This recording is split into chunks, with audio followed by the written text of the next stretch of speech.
Hello, everyone. Welcome back to the Law on Obligations and Contracts. For this video, we will discuss about the basic principles of contracts. So first, let us define what is a contract.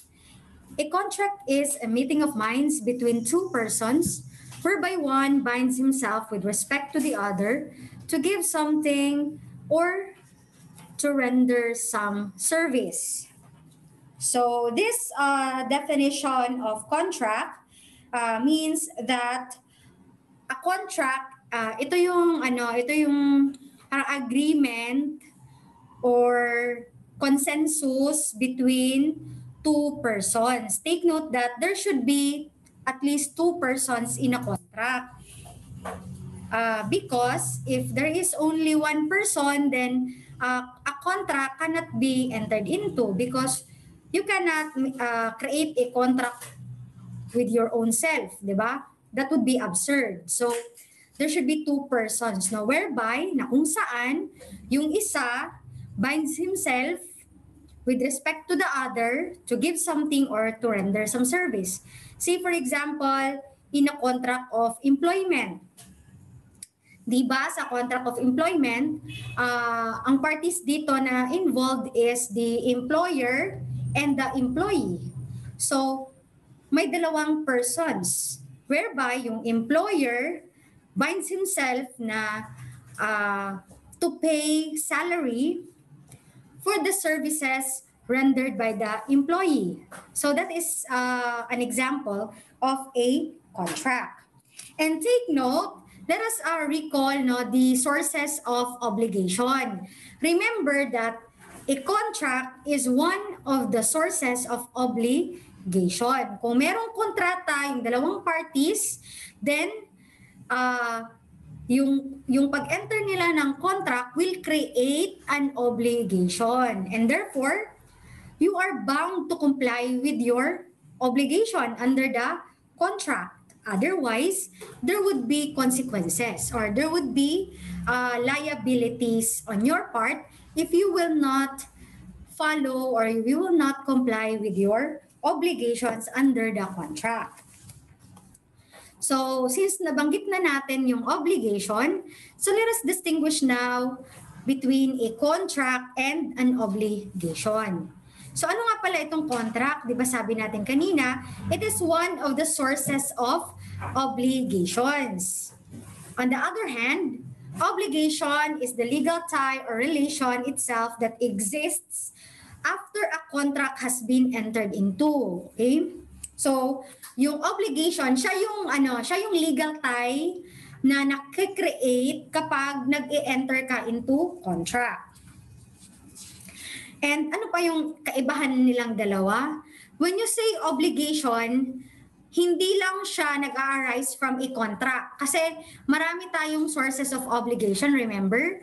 We have law, contracts, quasi-contract, delict, and quasi-delict. So therefore, yung obligation, that is a term, a legal tie arising from those sources of obligation. At isa lang doon, yung contract.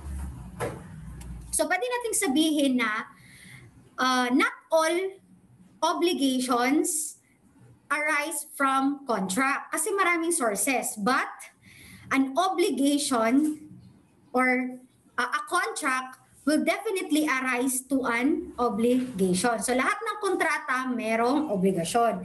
Pero hindi lahat ng obligasyon galing sa kontrata. Kasi, balikan natin, there are other sources of obligation. Isa lang doon ang contract. So, let us classify contracts.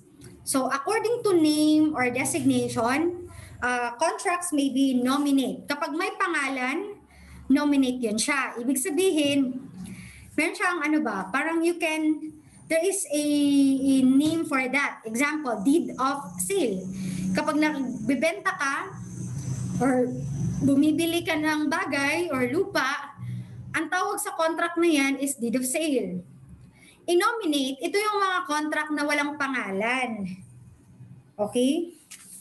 So, hindi siya normally entered into, no, in the ordinary course of life of a person or business. Kaya inominate siya na contract. Wala siyang pangalan. But kahit na walang pangalan yung contract na yan, it will still arise to an obligation. According to perfection, we have 3 classifications. Consensual. So yung contract is considered to be a consensual contract if it can be perfected by mere consent. Meaning, there is no need to reduce into writing the contract just to agree with yourselves. Diba? Yung mag-usap lang kayo, tapos kapag nag-agree na kayo, then yun na. Meron ng contract. Perfected na siya. That is consensual. Kapag real naman, requirement na dapat i-deliver yung thing, yung bagay na subject matter ng contract. A basic example of a real contract is a contract of deposit or depositum. Ito usual natin ginagawa to, 'di ba, sa mga malls. Kapag meron kang dalang backpack sa mall, hindi mo pwedeng ipasok 'yan sa department store, remember? 'Di ba? Kung matatandaan niyo pa, no? Na pumunta ng malls. So, sasabihin sa'yo ng guard na deposit it to the doon sa deposit counter. Yan, 'di ba? So actually hindi mo namamalayan, you are entering into a contract there, no? Kapag nag-deposit ka ngayon ng bag mo, ng backpack mo doon sa deposit counter nila, you are now entering into a contract of depositum. Meron ng kontrata yan. Okay? Ano yung obligation doon sa contract? Ikaw yung depositor. Ang tawag sa person na nagde-deposit ng bagay is depositor.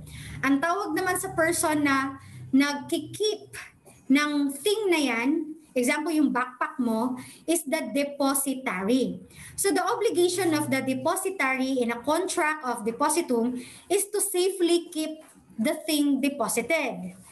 So kung dineposit mo yung bag mo sa deposit counter, then yung person na nag-receive doon, no, or the mall itself, kasi sila naman yung nag-employ ng mga person na nandun, has the obligation to safely keep the thing deposited. And by the time na babalik ka na, yung depositor, at kukunin mo na yung bag, yung obligation ng depositary is to return the same bag. Remember?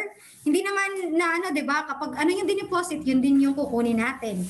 So, necessarily, in order to perfect a contract of depositum, there should be delivery of the thing. It would be absurd, di ba, to enter into a contract of depositum without delivering that thing, which is subject of that contract. So, hindi makikreate ang depositum kapag hindi nag-deliver. Yan yung ibig sabihin yan. So, walang perfection. So, meaning to say, yung contract of depositum pala is a real contract because it requires the delivery of the thing for the perfection of the contract. Okay?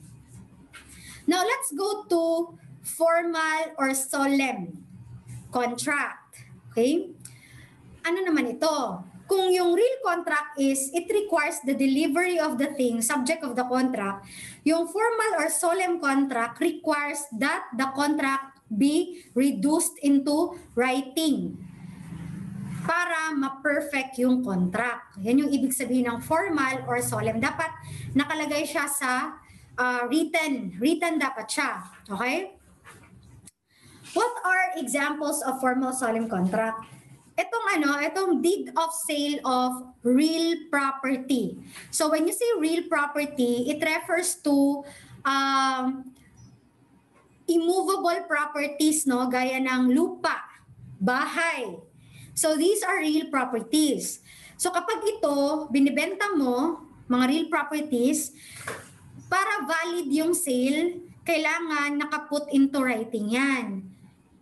And aside from that, it should be in a public instrument, meaning to say, notarized dapat yung document na nag-e-evidence ng sale of real property. Okay? So let's proceed to classification of contracts according to cause. So we have onerous contracts. Anong ibig sabihin ng onerous? Ibig sabihin ito burdensome. May kabayaran, may kapalit. Yan yung ibig sabihin ng onerous. Okay? Example, kapag bibili ka ng lupa, si seller, yung burden niya is to deliver the thing or the object, subject of the sale. Si buyer naman, yung burden niya is to pay the value of the thing, remember?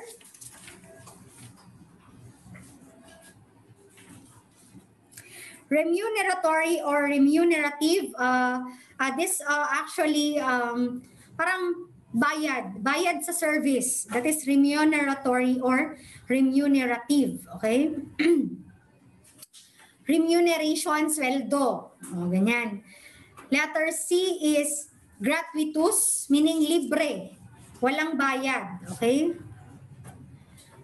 Pwede yun, di ba? Kasi an example of that is a contract of donation.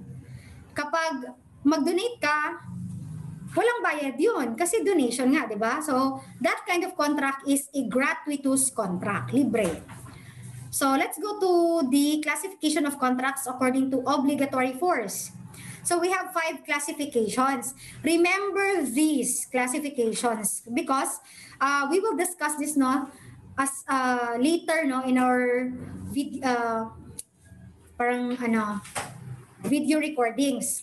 I will make a separate recording for this, no? So number 1 is valid contract. So meaning to say it has complied with all the essential requisites of contract.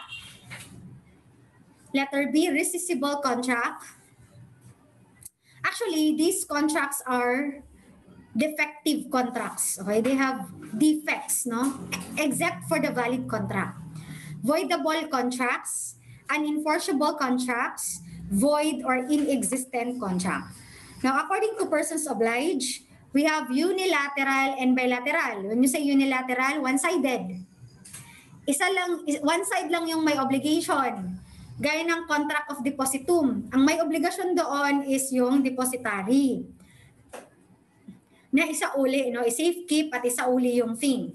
Bilateral meaning to say, both of the parties have their respective obligations to each other. Yan yung bilateral, gaya ng contract of sale. Si seller, may obligasyon siya na i-deliver yung lupa na subject ng kontrata. Si buyer naman, babayaran niya yung lupa. So there is a bilateral obligation or bilateral contract between the buyer and the seller. According to risk, we have commutative.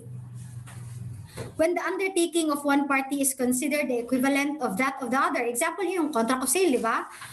Yung undertaking ni seller na i-deliver yung subject matter ng sale, equivalent yun siya sa undertaking ni buyer na bayaran yung value ng sale. That is commutative. Aleatory, when it depends upon an uncertain event or contingency both as to the benefit or loss.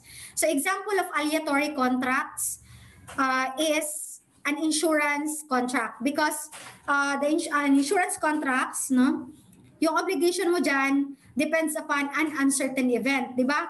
Bago ka babayaran ng insurance, dapat may mangyari muna. Tama? Gaya ng accident, death, di ba? Kung life insurance yan siya, fire, etc. So that is considered an aleatory contract. According to liability, meron tayong unilateral and bilateral. Same lang yan dun sa na-explain ko kanina. According to status, executory or executed. Kapag executory yan, ibig sabihin, hindi pa yan na-perform na obligation. Ipe-perform pa. Okay? Pag executed naman, meaning to say, tapos na-perform na yung obligation. According to dependence to another contract, so we have preparatory. Ano itong preparatory contract?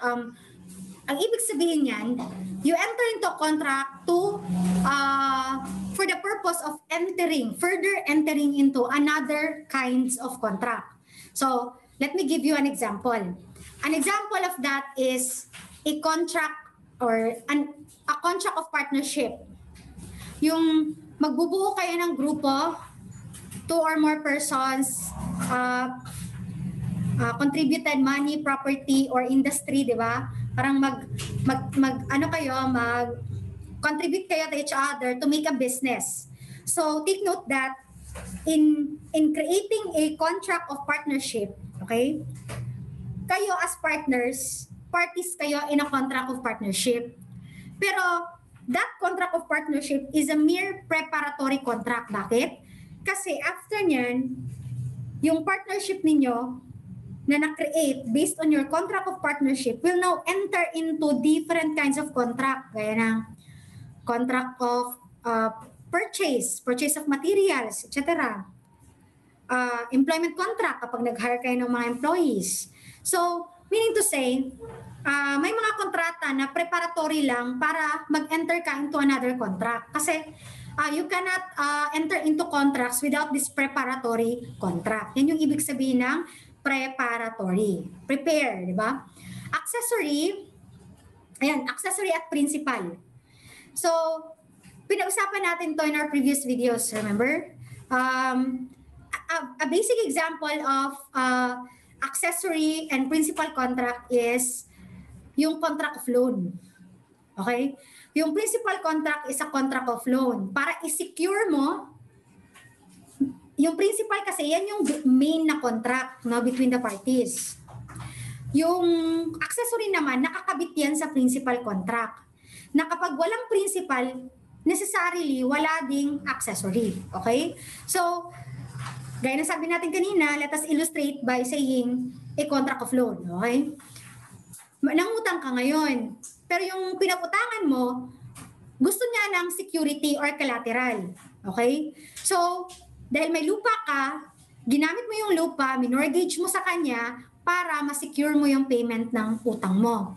So ngayon, yung contract of loan is the principal contract. On the other hand, yung contract of mortgage, yung collateral mo, is called an accessory contract. Okay? So, yan yung relationship nila. Principal, yung principal, ibig sabihin yan, it can stand alone. It does not depend upon any other contract. Yung accessory naman, it cannot stand alone because it depends upon the existence of a principal contract. Kaya meron tayong principal na accessory follows the principal. So kapag nawala yung principal, mawawala din yung accessory. Kasi nga sabi natin, an accessory contract cannot stand on its own because it depends upon the existence of a principal contract. Okay? According to dependence of part of contract to other parts, indivisible and divisible. Ay, ibig sabihin ng indivisible, meaning to say, kapag naging void yung ibang provisions ng contract, void din lahat kasi indivisible siya. Parang sila, cohesive yung mga provisions. Okay? Divisible, meaning to say, kung ano yung part ng contract na void, hindi or invalid, hindi maapektuhan yung ibang part ng contract. Okay, that is divisible.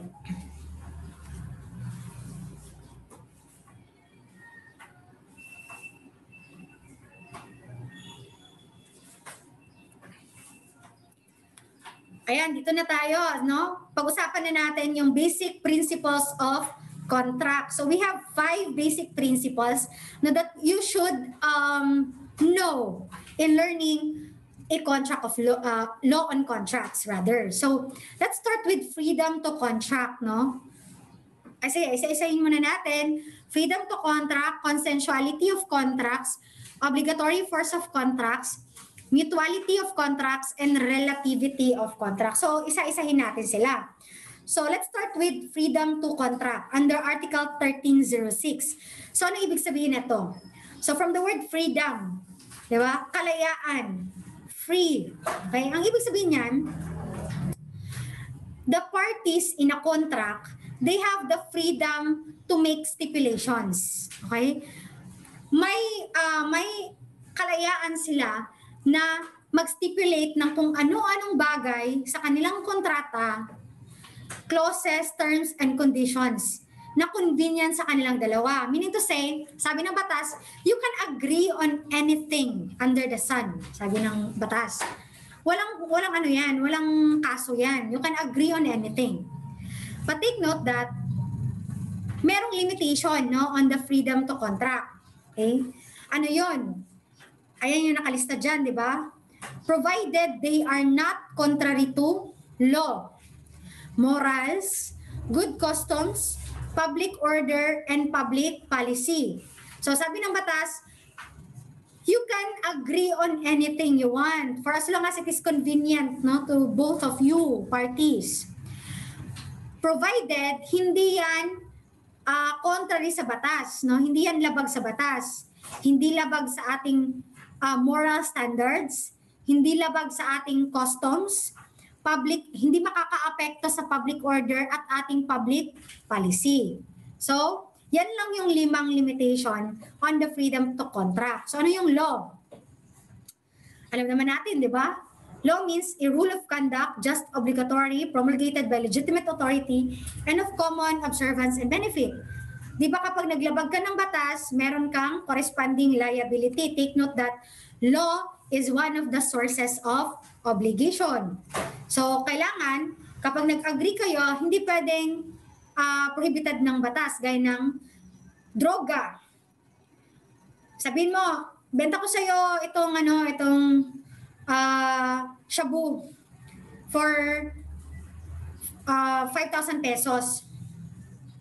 That is contrary to law, di ba? To sell dangerous drugs, okay, is prohibited by law. So meaning to say, you cannot enter into that kind of stipulation, into that kind of contract kasi prohibited siya ng batas. Morals, anong ibig sabihin nito? Deal with norms of good and right conduct evolved in a community. Example, yung mag-agree kayo ng asawa mo na okay, allow na kita. Let's enter into an agreement that you can sleep with another woman. No, you can bring another woman into the family home. So that is against morals, di ba? Hindi naman natin yan tinotolerate yung mga ganyan. So based sa ating moral standard dito sa Pilipinas, bawal yan, no? Aside from it is prohibited by law, ano din siya, labag din siya sa ating moral standards, di ba? Or sabihin natin na let's enter into contract, ikaw magiging prostitute ka. Yan yung subject, yung purpose ng contract ninyo. So that is prohibited, okay? Kasi against morals. Good customs, ito yung mga habits and practices natin na matagal na, di ba? At parang nagiging binding rules of conduct na siya, okay? Ano bang example ng good customs?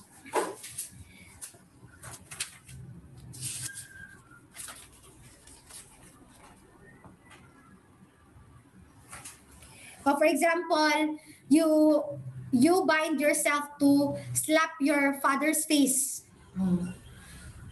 It is our practice, no, to pay respect, no, to our parents. So that is contrary to good customs, 'di ba? Kasi nga yan na yung natin, 'di ba, na respeto talaga to the elders. So if you make contracts, no, nalabag sa good customs natin, then that is invalid. Hindi siya valid na contract. Okay? Public order refers principally to public safety, although it has been considered to mean also the public will.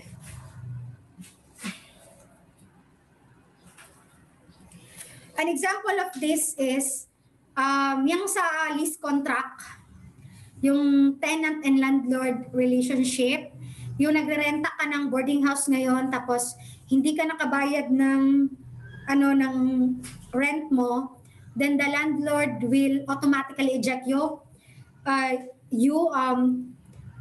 Binuksan niya yung kwarto mo tapos tinapon niya lahat ng gamit mo sa labas. So accordingly, that is against public order. Okay? What about public policy? A contract which has a tendency to be injurious to the public order or is against public good, or is against public good, is contrary to or is contrary to public policy. Ayan. So, anong ibig sabihin nito? Kunyari, ikaw at yung katabi mo, ikaw, ninakaw mo yung laptop ng katabi mo. Tapos ngayon, nalaman niya na ninakaw mo yung laptop niya. Ngayon, nag-agree kayo na hindi kanya kakasuhan. Okay?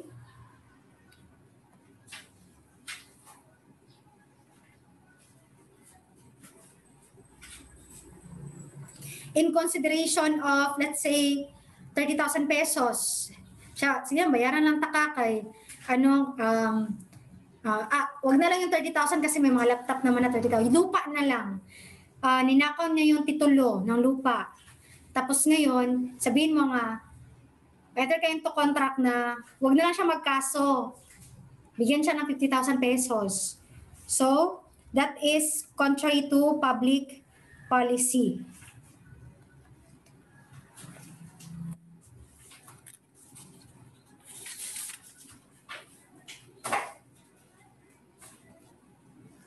Okay, now let's go to the next principle of contract, consensuality of contract. So this is governed by Article 1315 of the new Civil Code. So what does this mean? So generally, contracts are perfected by mere consent. Yung pinag-usapan natin kanina, yung consensuality means nag-usap kayo ng kabilang party tapos nag-agree kayo on something. So there is no need to deliver anything or to execute an agreement, a written agreement. Kasi nga, contracts are generally, okay? Generally perfected by mere consent. This is the general rule. So yung sinasabi natin sometimes na, what if ma'am na walay kasulatan? So balikan natin yung general rule. Sabi ng batas, contracts are perfected by mere consent. Hindi required na meron kayong kasulatan. Okay? Kaya walang problema kahit na wala kayong written agreement, no? Kasi nga, generally, contracts are perfected by mere consent. So, ano ang mangyayari ngayon kapag na-perfect na ang contract? Sabi ng batas, and from that moment, the parties are bound not only to the fulfillment of what has been expressly stipulated, but also to all the consequences which, according to their nature, may be keeping with good faith, usage, or law. So, ang taas ng binasa natin, pero ang ibig sabihin lang yan, sundin mo kung ano yung in-enter mo na contract, kung ano yung obligation arising from that contract, i-fulfill mo yan, i-comply mo yan. Okay? But again, every general rule has certain exceptions. So ano yon? Yung pinag-usapan natin kanina sa classification, real contract at solemn contract. Kasi in real contract, aside from the consent, aside from the consent of the parties, kailangan mo kasi i-deliver yung thing. Kaya exception siya to the rule. Otherwise, kapag hindi mo na-deliver yung thing, hindi mapaperfect yung contract, walang contract na mag-i-exist. Yung isa naman, solemn or formal contract, yung sinabi natin na may mga contract kasi na requirement na in writing siya. 'Di ba? Otherwise, hindi magpa-perfect yung contract, walang mag-i-exist na contract. So napag-usapan na natin ito kanina, no? Pero yung principle talaga dito, generally, kapag walang sinabi ang batas, walang nakalagay na requirement kung kailangan ba may delivery or may written agreement, generally contracts are perfected by mere consent. Kapag nag-agree na kayo, nag-meet na ang minds ninyo, there is no need to deliver the thing or to execute a written agreement, perfected na agad yung kontrata. Pero kapag yung batas, sabi niya, kailangan i-deliver or kailangan mag-execute ka ng written agreement, then that's the only time that you should deliver and you should execute a written agreement as the case may be. Okay? I hope you understood that. Now, let's go to stages in the life of a contract. Napag-usapan muna natin to, no, before tayo mag-proceed to the next principle of contract. So, ano yung stage? Una-una, we start with preparation or negotiation stage. This includes all the steps taken by the parties leading to the perfection of the contract. Ano example ito? Yung mag-offer ka na bibilhin mo yung lupa. Tapos si seller naman mag-offer siya na magkano yung lupa. Okay? Like, I will sell you this land for 1 million pesos. Ikaw naman, sige, can I negotiate that price? 950,000 pesos. So, mga ganyan, that is negotiation stage, preparation. Okay? Kapag nag-agree na kayo sa price tsaka sa thing, like for example, gusto ko 100 square meters or 200 square meters ang bibilin ko for that amount, etc. So, kapag hindi pa kayo wala pa mo nahiluna, no? Nasa negotiation or preparation stage pa kayo. But once na nag-agree na kayo on everything, the price, the size of the thing or the quantity, the quality, whatever, the date of delivery, the date of payment, etc. Everything. Tapos na. Napag-agree nyo na lahat. Then, the contract is now perfected or meron na siyang birth. Parang nasilang na yung kontrata. Meron ng kontrata, di ba? So, that is perfection or birth. Pagkatapos niyan, meron ng contract, di ba? Alam niyo na kung ano yung mga obligations niyo under the contract. Now, if you will now perform the contract, example sa sale, dineliver na ni seller yung subject matter ng sale. Si buyer naman, nagbayad na siya. Now, the contract comes to its termination or consummation. So, tapos na, no? Na-perform na yung contract. So, consummation or termination stage na yan. So, remember the stages in the life of a contract. So, let's go to the next principle of contract, obligatory force of contract. So, basic lang ito, no? Actually, this is provided for under Article 1159 of the new Civil Code, which provides that obligations arising from contracts have the force of law between the contracting parties and should be complied with in good faith. So meaning to say, kapag nag-enter ka pala into contract, yan yung batas between the contracting parties. Kung yan ang batas between the contracting parties, neither party should renege, no, or should fail to comply with this obligation. Kasi kapag yan yung batas, di ba, anong mangyayari sa'yo kapag naglabag ka ng batas? Di ba, ipoprosecute ka, merong mga penalties, no? To the point that you can be imprisoned or bound or imposed a fine, di ba? Meron siyang penalty kapag naglabag ka ng batas, tama?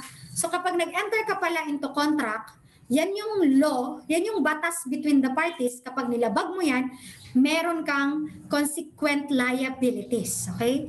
Kaya, meron pala siyang obligatory force na parang batas siya na kapag hindi mo sinunod, magiging liable ka for damages whatsoever. Okay?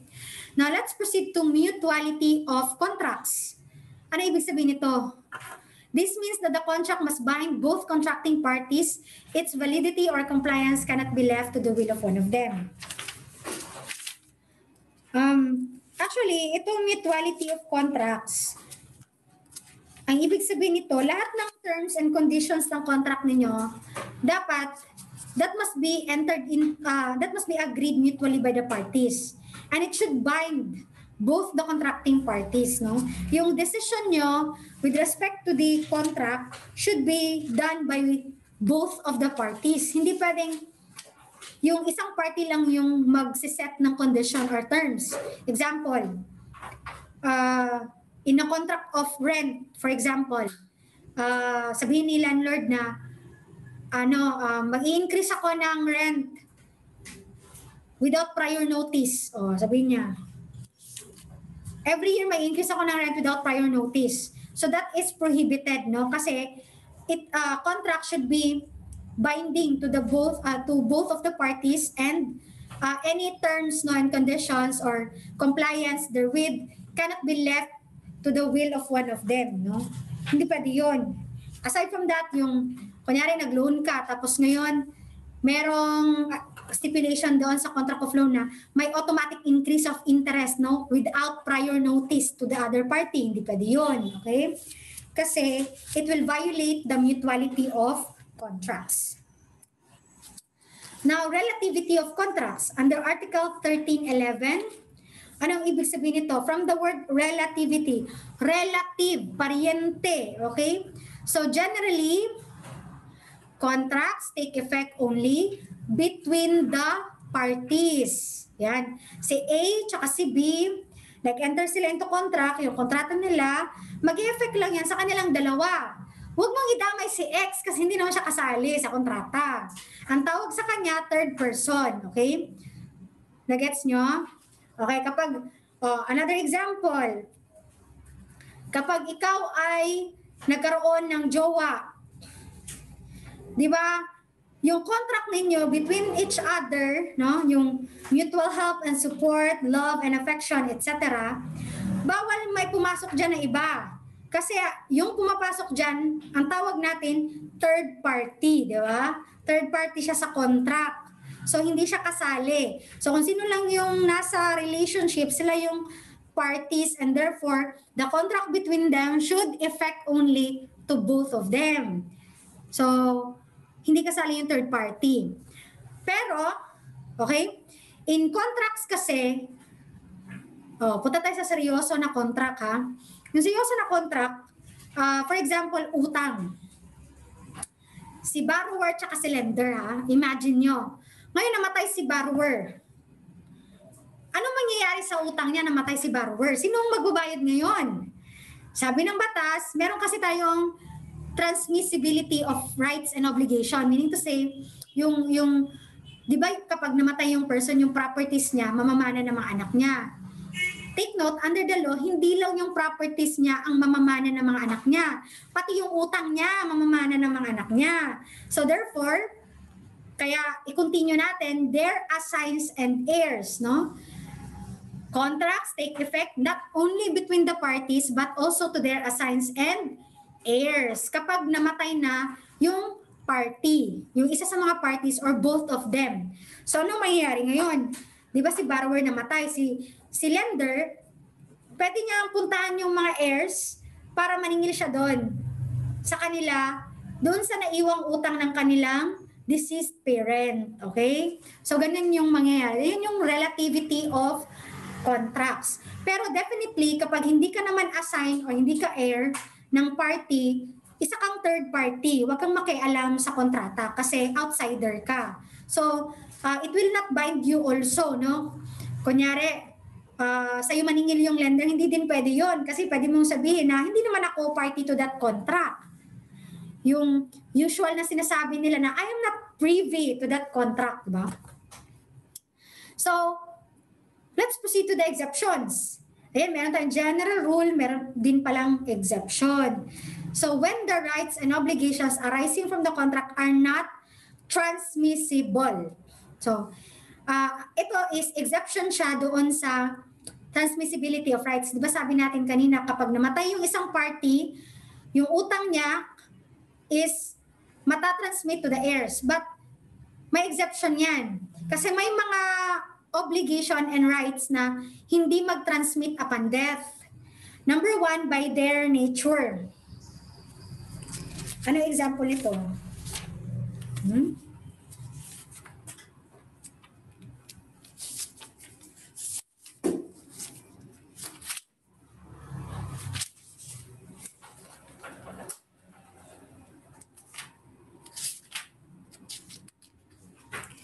Anong example ng mga contracts na by their nature hindi matatransmit?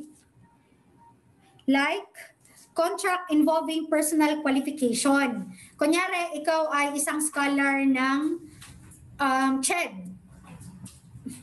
Tapos, namatay yung scholar.